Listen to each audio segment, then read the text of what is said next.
할렐루야. 안녕하세요. 대전 침례교회 명성 목사입니다. 오늘 10월 2일 함께 나누실 말씀은 창세기 29장 31절에서 35절이 되도록 하겠습니다. 제가 봉독하고 함께 말씀 나누겠습니다. 여호와께서 레아가 사랑받지 못함을 보시고 그의 태를 여셨으나 라헬은 자녀가 없었더라. 레아가 임신하여 아들을 낳고 그 이름을 르우벤이라 하여 이르되 여호와께서 나의 괴로움을 돌보셨으니 이제는 내 남편이 나를 사랑하리로다 하였더라.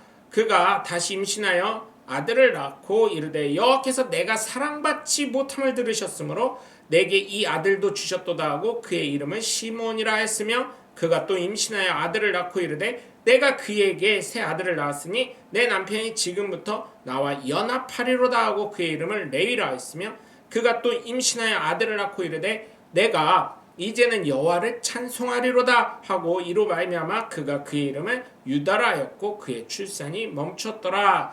아멘. 여러분은 무엇을 소망하면서 사시는지 궁금합니다. 세상의 사람들과 다를 바 없는 육신의 전욕과 안목의 정욕, 이생의 자랑을 위해서 살아가십니까? 아니면 정말 예수께서 말씀하신 것 같이 하나님의 나라와 하나님의 의를 위해서 살아가십니까? 오늘 본문에 나온 레아를 보면 우리의 삶의 초점이 어디에 있어야 하는지 알 수 있습니다. 어쩌면 우리의 인생과 다를 바가 없어 보입니다. 처음에는 남편의 사랑을 강구했다가 결국은 그의 마음을 알아주신 하나님 앞에 나아가는 하나님을 찬양하는 레아의 고백을 통해 우리는 하나님을 더욱 깊게 사랑하고 하나님의 은혜를 발견하는 하나님의 귀한 축복의 자녀들이 되시길 주 예수 그리스도의 이름으로 간절히 축원합니다. 오늘 본문을 보시면 하나님도 분명히 마음을 쓰시는 게 증명됩니다. 오늘 31절을 보시면 레아가 사랑받지 못함을 보고 레아의 태를 열어주셨다고 합니다. 왜 그럴까요? 아무래도 자녀가 있다 보면 어때요? 그 자녀를 낳은 부인에게, 임신한 부인에게 신경을 쓸 수밖에 없기 때문입니다. 우리의 삶도 어떻습니까? 자녀를 낳은 아내를 함부로 대하지 않지요. 그 아내를 더욱 신경 쓰고 자녀를 임신하고 자녀를 낳으면 다른 때는 못해도 그때는 더욱 잘하게 합니다. 어쩌면 하나님이 그런 이유로 레아의 태를 여신 것이 아닐까 저는 생각을 해봤습니다. 야곱아, 레아에게 신경 좀 써봐라, 이런 말씀으로요. 레아가 자녀들의 이름을 지은 것 보면 그의 처절한 인생과 신앙 고백이 있음을 알 수 있죠. 어쩌면 인생에서 처절하고 괴로운 삶이 있다면 우리의 삶에서 상처를 주고 소망과 희망을 절망으로 변질시키는 사람 때문에 좌절하지 마시고 우리의 삶을 인도하시고 우리의 삶의 희망이 되시는 예수님을 바라보시면서 살아가시길 주 예수 그리스도의 이름으로 간절히 축원합니다. 첫 번째, 레아의 아들, 큰 아들 르우벤이 있습니다. 르우벤의 이름의 뜻은 보아라 아들이다, 이 뜻입니다. 레아는 이 장자 르우벤을 낳으며 하나님께서 자신의 괴로움을 돌보셨다는 것을 깨닫습니다. 자녀를 낳았기 때문에 야곱이 조금 더 라헬보다 자신을 사랑하고 신경을 써주길 바랬을 것입니다. 그러나 오늘 본문을 계속해서 읽으면 레아의 바람이 이루어지지 않았음을 알 수 있죠. 이처럼 사람은 내 맘 같지 않다는 걸 알 수 있습니다. 어느 누가 내 맘 같겠습니까? 부모님이요? 자녀요?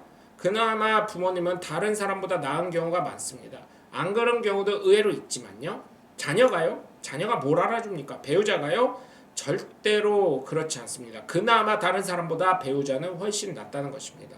오늘 보면 32절을 보면 레아가 하나님의 은혜로 임신하죠. 그리고 르우벤이라 했는데 그의 괴로움을 돌보셨으니 내 남편이 나를 사랑할 것이라는 레아의 소망과 희망이 있습니다. 여러분, 소망과 착각은 내 마음속에, 내 생각 속에 있는 것입니다. 그러나 정말 내 마음을 온전히 위로하시고 내 마음을 온전히 알아주시는 하나님을 바라보시고 소망하셔서 하나님으로부터 오는 모든 것을 해결받으시길 주 예수 그리스도의 이름으로 간절히 축원합니다. 둘째, 레아의 아들인 두 번째 시몬입니다. 시몬의 이름 뜻은 듣는다라는 뜻이요.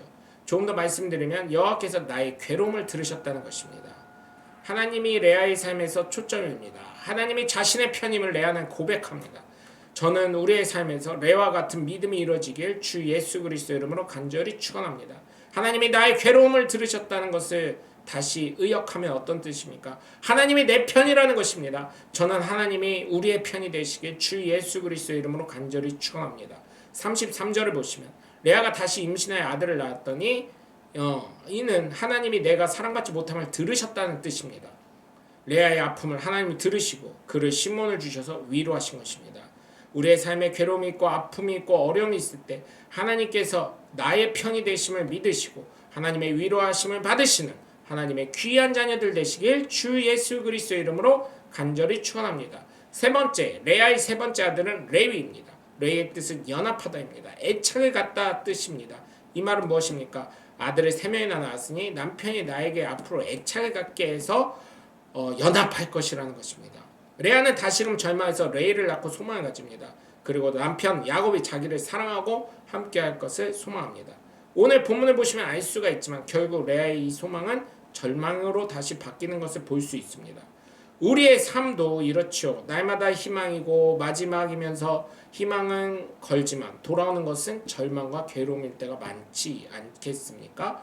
결국은 사람에게는 정말 누구나 대부분 절망할 수밖에 없는 것입니다. 아무리 100가지를 잘하면 뭐합니까? 한 가지를 잘못했을 때 절망으로 바뀌는데요.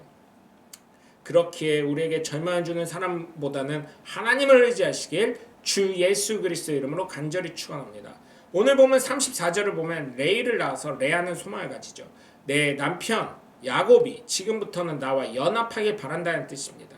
다음 절을 보면 그렇지 못하죠. 사람에게 걸었던 기대는 절망으로 바뀔 수밖에 없습니다. 저는 우리가 지금 믿는 예수님에게 희망을 가지고 살아가셔서 사람 보고 절망하지 마시고 예수님 보고 소망 가지시는 복 받으시는 희망 가지시는 저와 여러분 되시길 주 예수 그리스도의 이름으로 간절히 축원합니다. 네 번째, 레아의 네 번째 아들은 유다입니다. 저는 이 유다가 참으로 복되다 생각합니다. 왜냐하면 그의 이름을 뜻을 보면 찬양하다 뜻입니다. 그의 이름부터 너무나 복되지 않습니까? 레아가 이때부터 좋은 말로 보면 오직 예수의 신앙으로 갑니다. 하나님 중심으로 갑니다. 나쁜 말로 하면 야곱에 대해 포기한 것 같습니다. 결국 어떻게 됩니까? 이 유다의 자손을 통해 가장 인기 좋은 다윗이 태어나고 예수님이 태어나시는 겁니다. 그의 삶은 놀라운 축복이고 그의 어머니인 레아가 신앙의 가장 위대한 고백, 인생의 깨달음을 통해 가장 값진 족속이 됩니다. 그래서 어느 부모님을 만나서 살아가느냐에 정말 중요합니다. 앞에서 어떠한 믿음을 심어주느냐에 따라 자녀의 신앙이 달라지기 때문입니다. 그래서 바른 믿음을 잘 심으셔서 놀라운 하나님의 복을 받아 누리시길 주 예수 그리스도의 이름으로 간절히 축원합니다.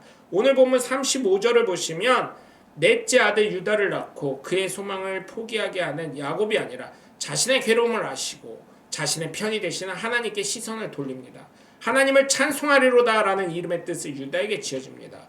이처럼 사람은 절망으로 나를 이끌지 모릅니다. 희망을 가져도 결국 한 가지 실수로 실망하죠. 그러나 하나님은 내가 먼저 포기하지 않으면 예수 그리스도의 손을 놓치지 않으면 하나님을 절대로 포기하지 않으십니다. 그러니 우리는 우리에게 소망을 주시고 또한 그 소망을 통해서 그 믿음을 통해 현실로 바꿔주실 하나님의 능력을 바라보면서 주님이 되시는 예수 그리스도가 주시는 행복을 다 소유하시고 하나님이 주시는 은혜와 복을 다 받아 누리시는 하나님의 복된 자녀들 되시길 주 예수 그리스도의 이름으로 간절히 축원합니다. 여러분 오늘도 함께 해주셔서 감사합니다. 저는 대전침례교회 명성 목사였습니다. 감사합니다. 샬롬.